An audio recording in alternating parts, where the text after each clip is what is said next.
جو جو پہلا آپ کا سوال ہے وہ کس پہ تھا؟ وہ ایف آئی اے والا. دیکھیں ایف آئی اے کو میرا خیال ہے کسی ایک ادارے کو سنگل آؤٹ کرنا تھوڑا سا مشکل ہو جائے گا. تمام اداروں کے اندر میں یہ سمجھتا ہوں مختلف وجوہات سے، اور اعزاز صاحب تو کور بھی کرتے ہیں ایف آئی اے کو، آپ کو خود پتہ ہے کہ اس کے اندر بھی بہت زیادہ سیاسی بھرتیاں کی گئی ہیں، قواعد سے ہٹ کے کی گئی ہیں، تو اس کی وجہ سے بھی مسائل رہے ہیں. ان مسائل کو ایڈریس کیا جا رہا ہے، لیکن میرے یہ خیال میں کسی ادارے کو صرف چارج شیٹ کر دینا کافی نہیں ہے. اس کے وہ عوامل کو دیکھنے کی بھی ضرورت ہے جس کے اندر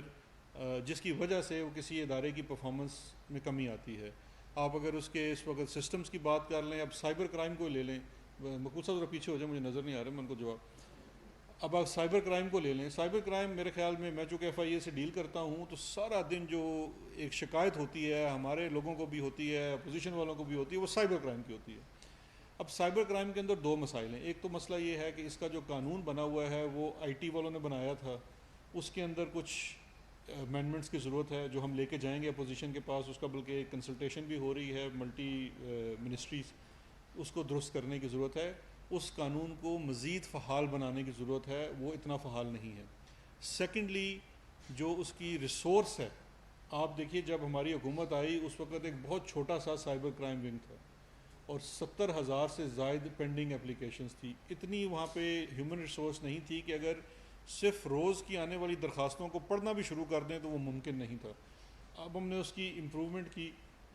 اس کے اندر تقریباً 400 سے زائد نئی پوسٹ کریٹ ہوئی، جو کہ ایک پورا اس کا ایک پروسیس ہوتا ہے.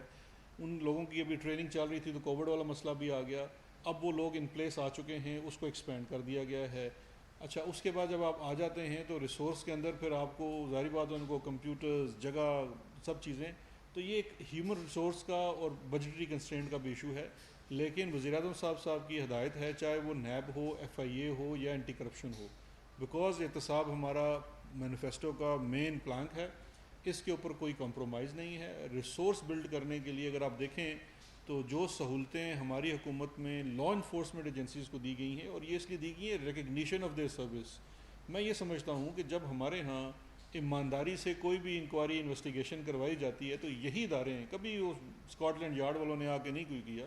یہی ادارے ہیں وہ بڑی کوالٹی کی چیز پروڈیوس کرتے ہیں. شوگر کمیشن کی رپورٹ بھی دیکھیں تو میں سمجھتا ہوں کہ ایف آئی اے اور اس سے منسلک جتنے بھی اس میں جے آئی ٹی میں ادارے تھے، بڑا اچھا انہوں نے کردار کیا. وہ سپریم کورٹ تک اپنا ٹیسٹ پاس کر آئی ہے. اسلام آباد ہائی کورٹ کے تو اس میں ریمارکس تھے، انہوں نے کہا یہ تو آپ کہہ ہی نہیں سکتے اس میں میل آف آئی ڈی ہے. انہوں نے تو اپنی حکومت کے لوگوں کو بھی نہیں چھوڑا اور جو چیز ہے اس کو ایز اٹ از بیان کر دیا ہے.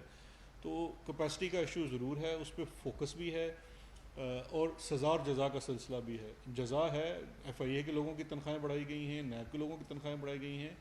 اور جہاں تک ہمارا وہ ہے کہ جو لوگ کسی بھی کرپشن میں ملوث ہوں گے، مختلف کیسز ہیں جس کے اندر ہم کام بھی کر رہے ہیں محکمانہ اکاؤنٹیبلٹی کے اوپر بھی، تو انشاءاللہ اس میں بھی بہتری آئے گی. دوسرا جو آپ نے -1 والا سوال کیا تھا، دیکھیں یہ -1 خواہشوں کے اوپر نہیں ہو سکتا، اس کے لیے کچھ کرنا پڑتا ہے، اور کچھ کرنے کے لیے آپ کا اپنا ماضی بہت صاف ہونا چاہیے. جن کی خواہش ہے -1 کی، ان کا اپنا ماضی اتنا خوار قسم کا ماضی ہے کہ وہ صرف خواہش ہے -1 کی، نہ پنجاب میں پوری ہو سکتی ہے نہ وہ اسلام آباد میں پوری ہو سکتی ہے. سر جب سے آپ کی انکوائری رپورٹ عوام کے سامنے پیش کر رہے ہیں اور انکوائری رپورٹوں کے سلسلے میں جو لوگ غلطی ثابت ہوئے ہیں انہیں کوئی پنش کی گئی ہے. نمبر دو، اگر میں جان کے امان پاؤں تو آج یہ کرنا چاہتا ہوں کہ پچھلے 10-15 دن سے اجائر بلوچ کا بڑا ذکر کیا جا رہا ہے یہاں پہ، تو کیا اجائر بلوچ کے ساتھ کوئی ایسی ڈیل کی جا رہی ہے جس سے کہ وہ پیپل پارٹی کے خلاف بیان دے یا اس کو اس کے خلاف استعمال کیا جائے، تو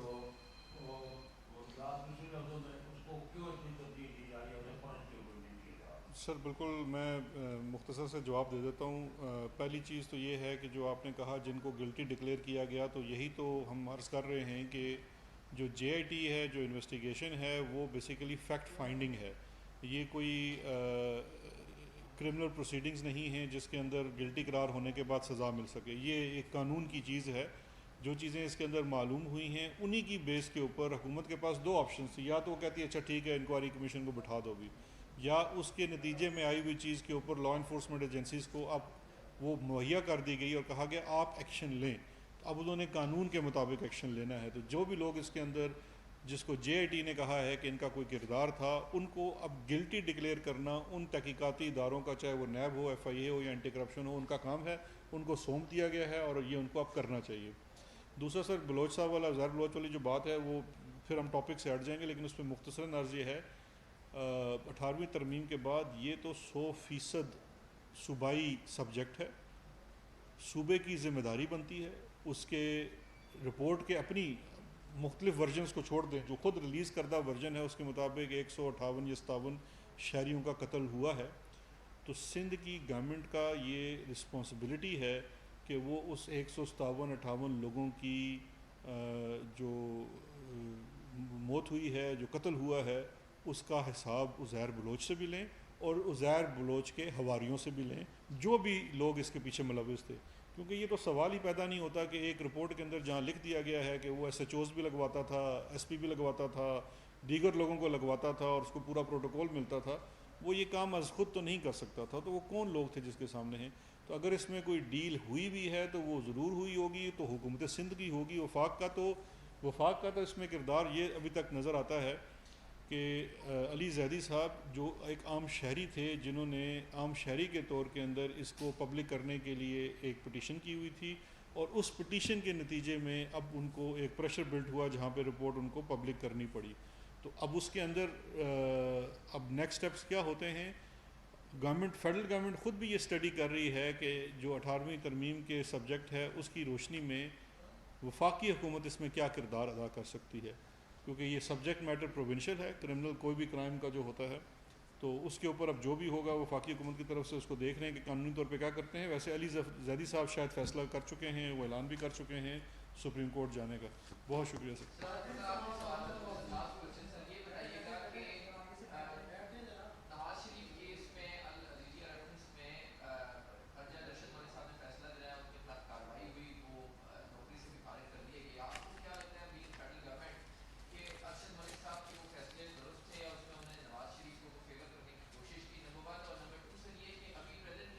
یار ایک سوال